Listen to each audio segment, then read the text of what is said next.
Pandiwa. Pandiwa. Ito ay mga salitang nagsasaad ng kilos o galaw. Halimbawa, nagluto. Iba pang halimbawa ng pandiwa. Nagsusulat. Si Ben ay nagsusulat ng liham. Sumasayaw. Sumasayaw ang mga bata. Naglalaro. Ang mga bata ay naglalaro. Nagwalis. Nagwalis ng sahig si ate. Iba pang halimbawa ng pandiwa. Natutulog.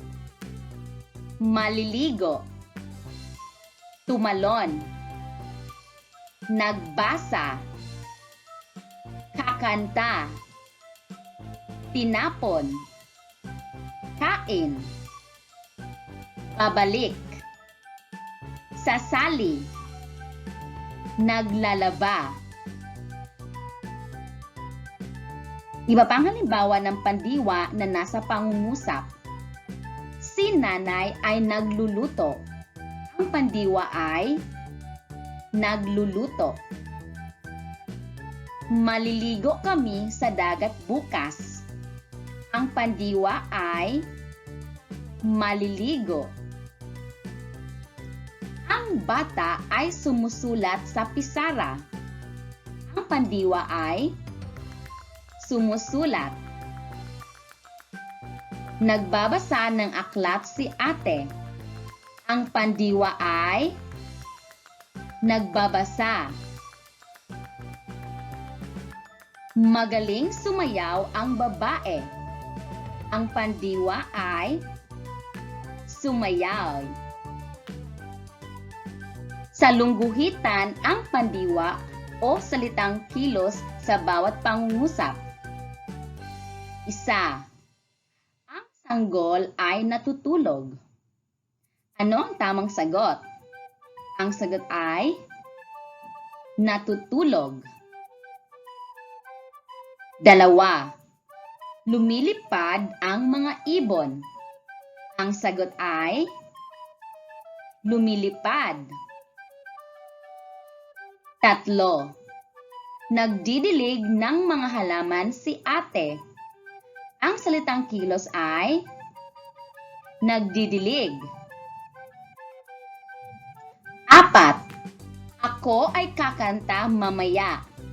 Ang pandiwa ay kakanta. 5.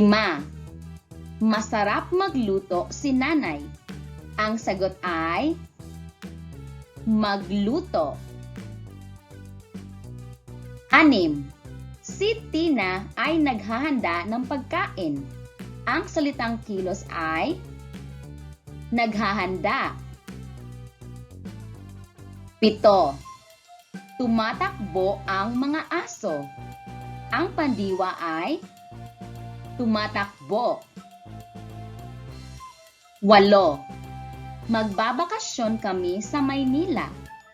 Ang tamang sagot ay magbabakasyon. 9. Ang mga bata ay umaawit. Ang sagot ay umaawit. 10. Naghahanda kami tuwing Pasko. Ang pandiwa ay naghahanda.